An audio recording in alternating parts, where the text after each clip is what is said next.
Hello student, we continue the chapter pollution of air and water.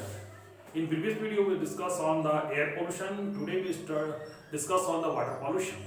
Water pollution, that means the water is the need for many purpose for washing, clothing, washing, bathing, and for purpose for industry and so many use of the water.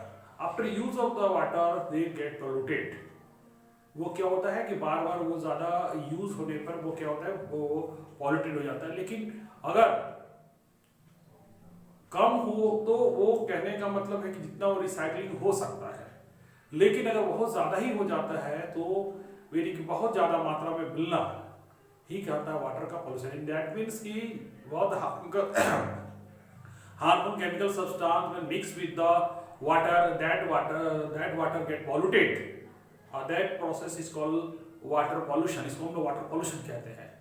तो ये water pollution का जो सबसे जो main जो cause है कि हम लोग जानते हैं कि डे बाय डे हमारे देश की पॉपुलेशन बढ़ रही है, तो पॉपुलेशन के बढ़ने पर जाहिर सी बात है वाटर की डिमांड बढ़ेगा।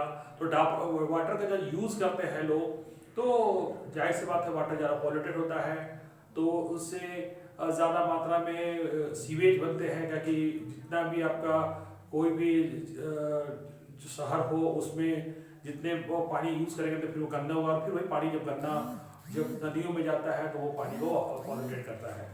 उसी तरह से डे बाय डे जो हम लोग इंडस्ट्री बढ़ रही है तो इंडस्ट्री का वेस्टेज जो है उसका भी उसमें ज़्यादा डालने की वजह से भी हो जाता है। आपको मालूम होना चाहिए कि हमारे देश का जो गंगा नदी है, तो गंगा नदी के बारे में कहा जाता है कि हम लोग अगर बात करें केस स्टडी की अगर बात करें हाउ इट पॉल्यूटेड बता रही है कि पॉल्यूटेड क्यों होता है।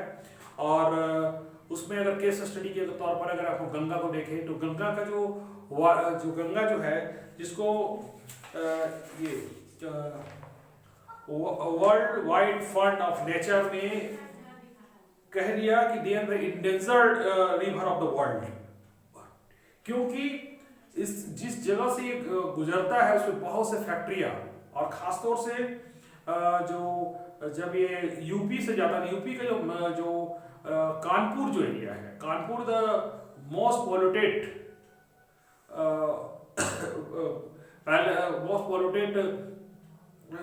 Palace where the Ganga will be rotate, बहुत ज़्यादा ही पॉल्यूटेड हो जाता है, क्योंकि 5,000 approx 5,000 factories are located beside the Kanpur, and they discharge the wasted product directly into the water in the Ganga river water. Ganga water में डालने की वजह से क्या होता है, गंगा सबसे ज़्यादा पॉल्यूटेड होता है।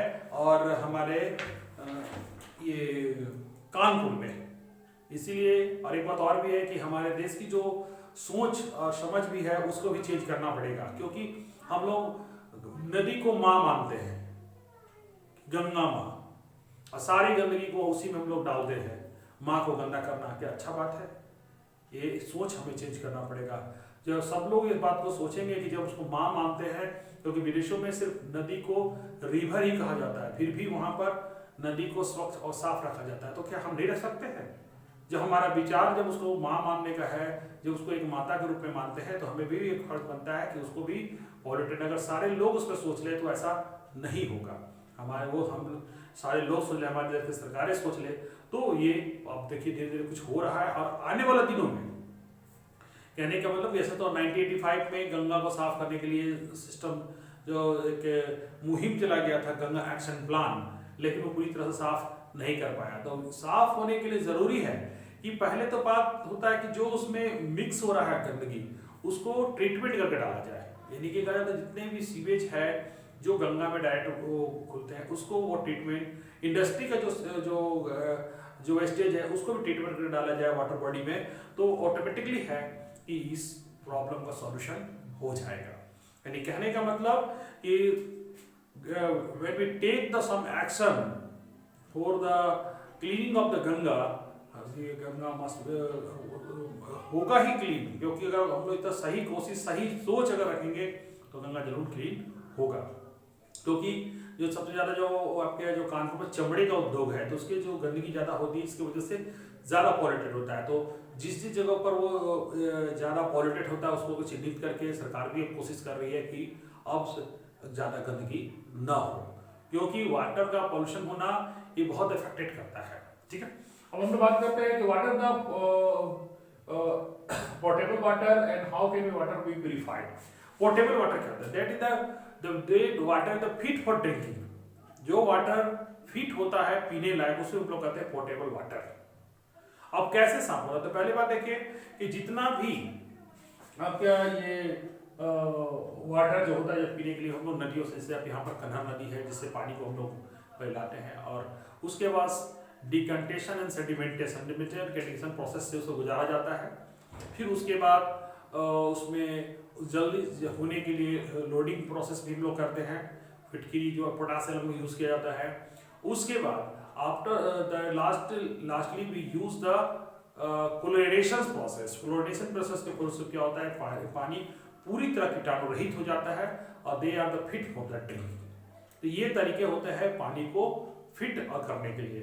और अब तो सीवेज जो एक बहुत बड़ा समस्या हम लोग के लिए है, उसका भी ट्रीटमेंट करने की जरूरत हो जाती है, क्योंकि जिस तरह नदियों में पानी गंदे पानी आ रहे हैं, अगर वो पानी अगर हम पिएंगे तो जाहिर सी बात है कि बहुत से जो बीमारियां होंगी, क्योंकि 70% बीमारियां वाटर से होती है। ठीक है, और बीमारियां इसलिए होती है क्योंकि हम लोग पानी को स्वच्छ रखने के जो तरीके हैं वो हम लोग नहीं रख पाते हैं। स्विच का सही ट्रीटमेंट हो जाए तो उसका भी प्रॉब्लम सॉल्यूशन हो जाएगा। उसके बाद आता है कि हाउ कैन वी डन, मतलब कैसे हम हर चीज को, पॉल्यूशन जो है एयर वाटर जो पॉल्यूशन जो है उसको हम पूरी तरह से कैसे कम कर सकते हैं। तो देयर द ऐसे इसमें ट्रिपल आपको बुक्स में दिया है, रिड्यूस रीयूज एंड रिसाइकिल। हम लोग रिड्यूस का मतलब होता है कि मिनिमाइज यूज, हम जो क्या है जिससे ज़्यादा से कम इस्तेमाल करें ऐसे चीज़ों को जिससे पॉल्यूटेड होता है, जिससे फॉसिल फ्यूल का कम से इस्तेमाल करें, तो क्या होगा कि हमारा पॉल्यूशन कम होगा। रीयूज मतलब कुछ ऐसे चीज़ें हैं जिसको हम लोग क्या करते हैं, फेंक देते हैं। कोशिश करना चाहिए कि जो रीयूज होने लायक उसको रीयूज करें। और तीसरा रिसाइकिल, जैसे कि जो हमने बताया था कि जो डंप में हम लैंडफिल में ऐसे चीज को नॉन बायोडिग्रेडेबल पार्ट को डाल देते हैं जो उसको रिसाइकिल किया जा सकता है, जैसे मेटल का टुकड़ा, ग्लास का टुकड़ा, जिसको हम रिसाइकिल कर सकते हैं, उसको रिसाइकिल करें। तो भी क्या होगा कि ये जो डंप जो है जो बन रहा है वो ना बन के उसको हम लोग कुछ यूजफुल थिंग्स में हम लोग कन्वर्ट कर सकते हैं। That is the some way we reduce the minimize the pollution air and water. That is the not work for only for government, they work for every citizens, every human beings which live in the earth had responsibility to clean our earth. अभी सारे लोगों को भी फर्ज बनता है कि उसको क्लीन रखने का, क्योंकि ये जो अगर पॉल्यूशंस कहा जाता है कि वो कोई स्टेट या कोई देश नहीं, उसकी सीमाएं नहीं होती, that is effected the whole world, पूरे वर्ल्ड को इफेक्टेड करता है। तो जरूरी है कि हमें ये सब स्टेप को अगर हम लोग करें तो ऐसा कभी नहीं है कि वो होगा नहीं। अगर हम लोग सही सोच और सही दिशा की ओर हम लोग कदम बढ़ाएंगे तो हमें सफलता जरूर मिलेगी। तो उम्मीद करते हैं कि हम लोग अब जो स्वच्छता के 2 कदम है, अब 2 कदम या 4 कदम होने की जरूरत है। ठीक है, उम्मीद है बच्चों इस वीडियो में आप लोगों को बहुत जो इसके बारे में हमने समझाया आप लोगों को समझ में आया होगा। और मिलते हैं कुछ नए वीडियो के साथ नेक्स्ट वीडियो में। Thank you.